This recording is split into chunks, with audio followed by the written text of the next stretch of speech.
Everything you need to ace the English arts, language arts in one big fat notebook.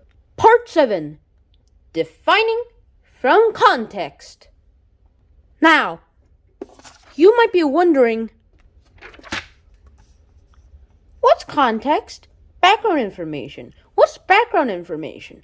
The things around something that helps us understand that something. I mean, let's take a really quick example. You see a man with a big house. Probably doesn't look like this, but let's just assume he is. I mean, why do you think he has that big house? If at that house, why would he have that big house?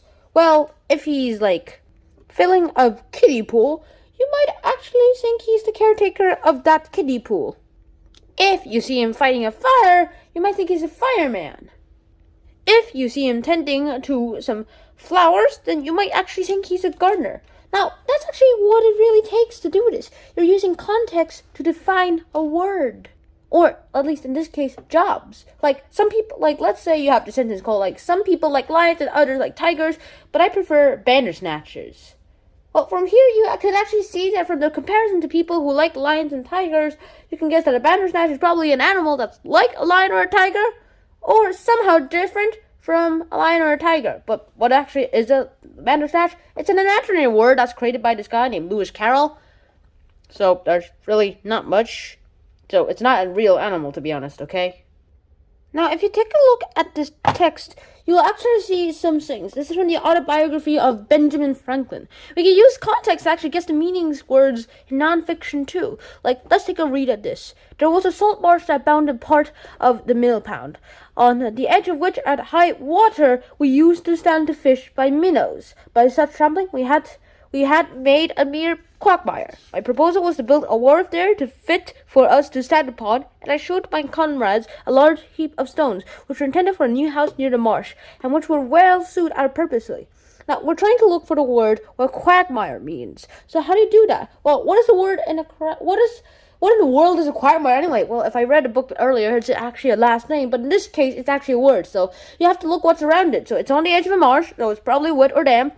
It's on the edge of a marsh, so it's probably wet or damp, so it happens we would trample down on the edge of, at the edge of the marsh. So it's not as nice a marsh, so because he calls it a mere quagmire, as if it's worse than before. So then you take an educated guess. So I would guess quagmire is something watery and not very pleasant. And if you look it up in the dictionary, it describes land that is soaked with waters that is not solid anymore. Which is pretty close to the definition we actually arrived by context. And now let's try that again with emmet. So what's an emmet? Well, first look at what's around it. Let's see. Let me read. Accordingly, in the evening, when the workmen were gone, I assembled a number of my playfellows, and working with them diligently like so many emmets, sometimes 2 or 3 to a stone, we brought them all away and built our little wharf. The next morning, the workmen were surprised at missing stones which were found in our wharf. Inquiry was made after removal. We were discovered and complained of. Several of us were corrected by our fathers, and so I pleaded the usefulness of the work and convinced me that nothing was useful which was not honest.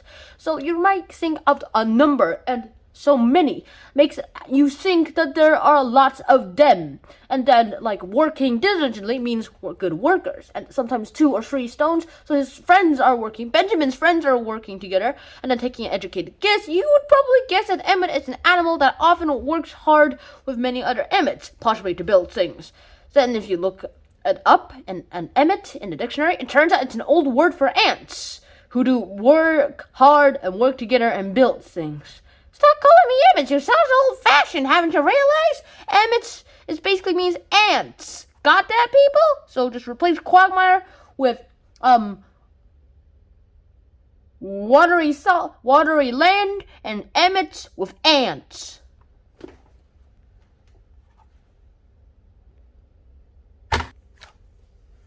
Yeah.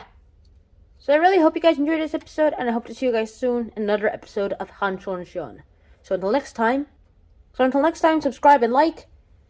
And until next time, see you guys soon. Now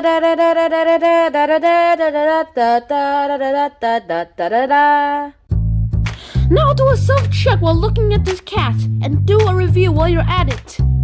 Good luck.